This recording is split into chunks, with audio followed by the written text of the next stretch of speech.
जी हाँ, एक और पीआईएल हुई निरस्त। पीआईएल यानी जनहित याचिका। मैंने अक्सर आपको ये बात बताया है कि जब आप जनहित याचिका लगाते हैं तो आपके पास जो आप साक्ष्य लगा रहे हैं बहुत मजबूत होने चाहिए। लेकिन यहाँ पर क्या हुआ है, ये ठीक इसके विपरीत है। जो मामला पीआईएल में था उसको माननीय कोर्ट ने सुना ही नहीं। हालांकि एक बार तो आदेश दिया कि 1 माह के भीतर इसका निराकरण किया जाए, लेकिन दोबारा जैसे उस पर कंटेम्प्ट पिटीशन लगाई गई तो उसको बिना कुछ सुने, बिना कुछ जांचे, बिना कुछ देखे उस पिटीशन को रिजेक्ट कर दिया गया, यानी याचिका खारिज कर दी गई। अक्सर याचिकाएं खारिज ही होती हैं। बहुत ही कम याचिकाएं हैं जिन पर माननीय कोर्ट फैसला देता है या सुनता है, लेकिन ये ठीक इसके विपरीत था। मामला कहाँ का है, हम बात करेंगे जबलपुर हाई कोर्ट की।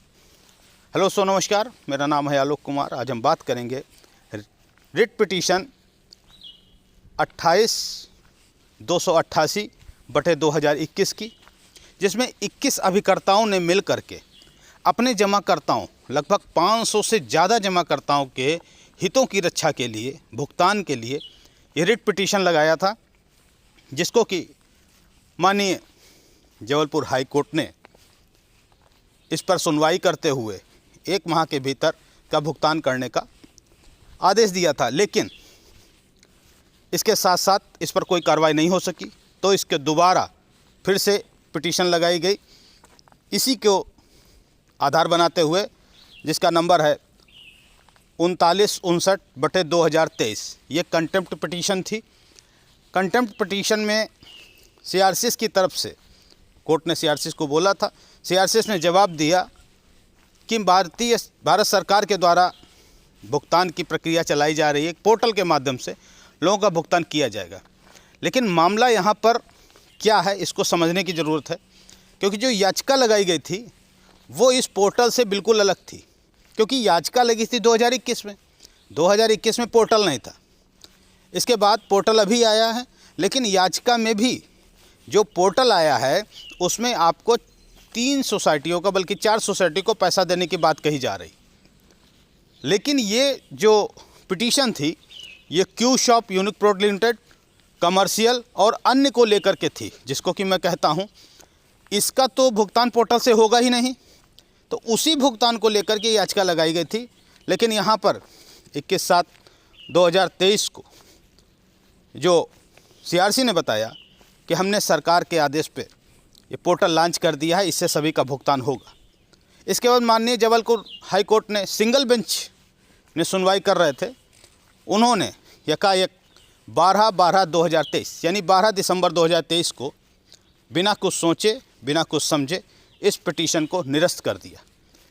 कहीं ना कहीं ये निरस्तीकरण, पीआईएल का निरस्तीकरण माननीय कोर्ट के न्याय पर, न्याय व्यवस्था पर प्रश्न चिन्ह लगाता है।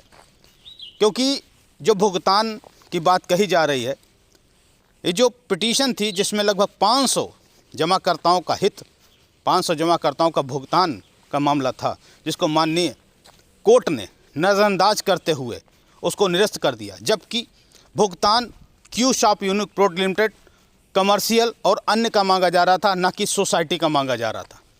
क्योंकि ये जो पोर्टल आया है इसके द्वारा सोसाइटी का भुगतान करने को कहा गया, वो भी 45 दिन के अंदर। लेकिन आज लोगों को लगभग काफ़ी दिन हुआ है, लगभग 9 माह पूरे होने वाले हैं माननीय सुप्रीम कोर्ट के आदेश अनुसार, लेकिन भुगतान के नाम पर कहीं कुछ दिखाई नहीं दे रहा।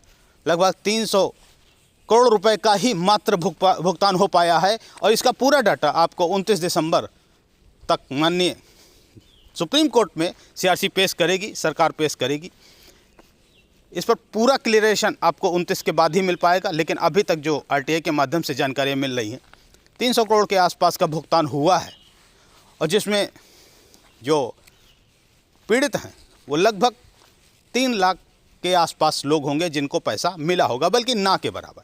क्योंकि जो क्लेम किया गया वो 1,20,00,000 से अधिक लोगों ने क्लेम किया है, और सीआरसीएस के द्वारा सभी को अवैध घोषित कर दिया गया। फॉल्ट किसी और की है, गलती किसी और की है, और खामियाजा कोई और भुगत रहा है। यहाँ तो माननीय कोर्ट का ये जो रिट पिटीशन पे जो जवाब आया है, निरस्त किया गया है, ये भी कहीं संदेह के घेरे में आ रहा है। कहीं ना कहीं ऐसा दिख रहा है कि सरकार ही नहीं चाहती आपका भुगतान हो। माननीय कोर्ट तो कोर्ट हो गया, माननीय कोर्ट ने बिना कुछ सोचे, इसको हमें लगता है इसको पढ़ा ही नहीं माननीय कोर्ट ने कि आखिर भुगतान किस बात का देना है, किस भाग की भुगतान मांगी जा रही है, क्यों शॉप यूनिक प्रोड लिमिटेड का मांगा जा रहा है, कमर्शियल का मांगा जा रहा है, उसका भुगतान कहाँ पोर्टल से होने जा रहा है।